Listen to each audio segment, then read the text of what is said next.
جادو کو ختم کرنے والی طاقتور قرآنی آیات۔ اگر کسی انسان کو جادو، نظر بد یا شیطانی وسوسوں کا خوف ہو تو سب سے پہلے یہ بات یاد رکھنی چاہیے کہ اصل حفاظت صرف اللہ تعالیٰ کے ہاتھ میں ہے۔ قرآن کریم شفا، رحمت اور ہدایت ہے، لیکن قرآن نے کسی مخصوص آیت کی یہ ضمانت نہیں دی کہ اسے ایک خاص تعداد میں پڑھنے سے ہر حال میں جادو ختم ہو جائے گا۔ اس لیے آیات کو اللہ پر کامل بھروسے، اخلاص اور دعا کے ساتھ پڑھنا چاہیے، اور اگر کسی کو جادو کا حقیقی شبہ ہو تو شرعی رقیہ بھی کیا جا سکتا ہے۔ نمبر 1، سورۃ الفلق۔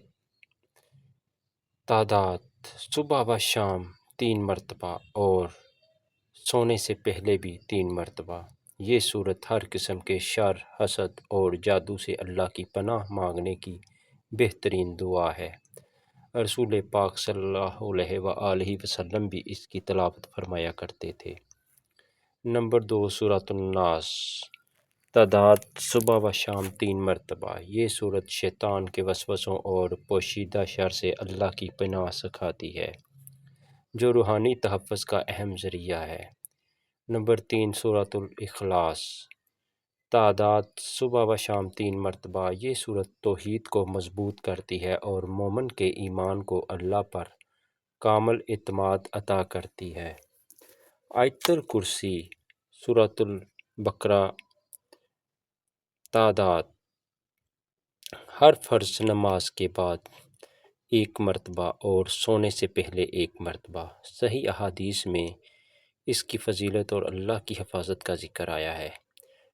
نمبر 5، سورۃ البقرہ کی آخری 2 آیات۔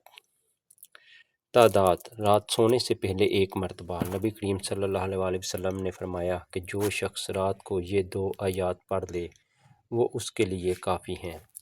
یاد رکھیں کہ اصل اثر تعداد میں نہیں بلکہ اللہ تعالیٰ کی رحمت، اخلاص، یقین اور سنت کے مطابق عمل میں ہے۔ نماز کی پابندی، استغفار، صبح و شام کی مسنون دعائیں اور گناہوں سے بچنا بھی روحانی حفاظت کا اہم ذریعہ ہے۔ ایک گاؤں میں ایک نیک نوجوان رہتا تھا۔ کچھ لوگوں نے اسے ڈرا دیا کہ اس پر ضرور جادو ہو گیا ہے، اس لیے اس کے کام بار بار رک جاتے ہیں۔ وہ پریشان ہو گیا مگر ایک عالم دین کے پاس پہنچا۔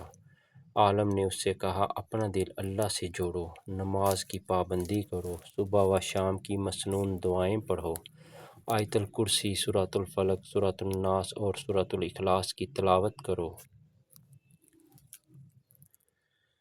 اور ہر حال میں اللہ پر بھروسہ رکھو۔ نوجوان نے انہی نصیحتوں پر عمل شروع کر دیا۔ چند ہفتوں میں اس کے دل کا خوف ختم ہونے لگا، عبادت میں سکون آیا اور وہ پہلے سے زیادہ مطمئن ہو گیا۔ اسے سمجھ آ گیا کہ سب سے بڑی طاقت اللہ پر توکل ہے، نہ کہ خوف اور وہم۔